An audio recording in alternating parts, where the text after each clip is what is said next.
முதலீடுகளை ஈர்ப்பதற்கான 17 நாள் அமெரிக்க பயணத்தை நிறைவு செய்து சென்னை திரும்பினார் முதலமைச்சர் ஸ்டாலின்.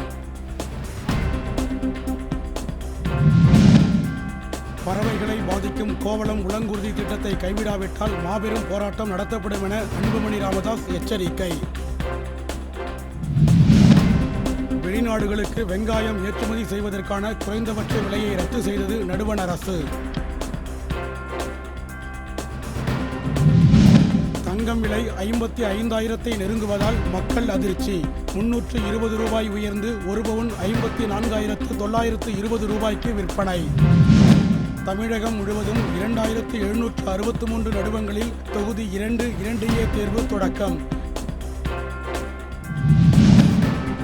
இயற்கையை காத்து இன்பமாக வாழ ஓணம் திருநாளில் உறுதியேற்போம் என பாமக நிறுவனர் மருத்துவர் ராமதாஸ் வாழ்த்து. ஓணம் திருநாளையொட்டி குன்னூர் உதகை இடையே இன்றும் நாளையும் சிறப்பு மலைத்தொடர்வண்டி இயக்கப்படும் என அறிவிப்பு. சென்னையில் விநாயகர் சிலை ஊர்வலத்தின் போது கட்டுப்பாடுகளை மீறுவோர் கைது செய்யப்படுவர் என காவல்துறையினர் எச்சரிக்கை.